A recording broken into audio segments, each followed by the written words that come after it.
Do you think Jaron Ennis gets in there with Terence Crawford? Or is he? You think he's not ready? It's interesting because he looked sharp in that Villa fight.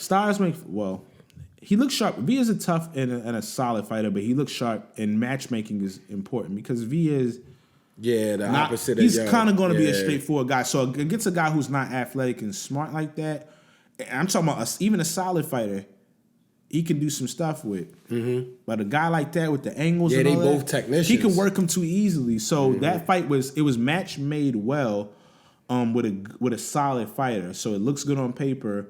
But if you understand boxing, like, it was nothing Villa was ever going. Besides an early lucky shot. Technician with it. He's more of a. He's a good solid fighter, but his move he can't. I'm gonna get chippy with you. He's not athletic. He's not gonna be able to do that. Yeah, because the last fight Villa won, before that he just kept going forward. That was really what it was. Because he was losing that fight in the beginning, and then it was just like he can't knock this dude down. His team saw that, and they was like, but Boots' team saw that and said, we can get some credibility off of this, but we understand matchmaking wise. This is a sweet matchup for us. Yeah.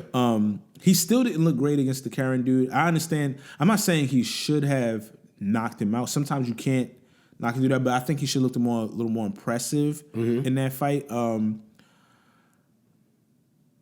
If it's tough. I know they want the fight because they want to get a chance. I don't know if his team is clout chasing just to keep the name in there and would actually take the fight. They might. I'm not saying they wouldn't. But I think business-wise, it wouldn't be the smartest thing. I think the path he should take is probably fight Stanionis. I always get his name messed up, which is a good, solid top 10 welterweight.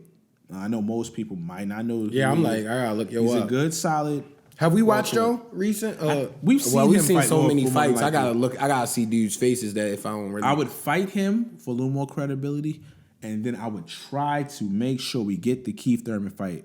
And PBC pay Keith Thurman. Yeah. Keith Thurman would take that fight for the right money, but he's done enough where just pay him what he wants if you want to get Boots to the next level. Yeah.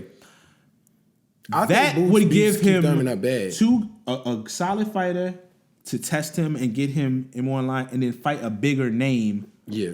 After that, with Keith, Keith's gonna promote it. He's gonna do all of that. You know how he's gonna do, whether you like him or not. The fight is gonna be made bigger, and then at that point, it'd be like, okay, he's fought this guy, fought that guy. Give him a shot. Because right now what they're trying to do is talk themselves into the fight. I'm all for a guy being young and fighting for a title. I'm not against that. Some people are like, oh, you too. He's like in his mid-20s. Yeah, I think 26 now. He's not a baby. So I'm all for that. But I'm not for you. You got to fight at least a couple of people that should prove that you should get that fight. I don't think you should just be able to just jump from here like a Rocky movie into a title fight. That's nuts to me. I don't like that, and I don't think business-wise is better. You can't I think pull Diamond Dane? Rocky Creed.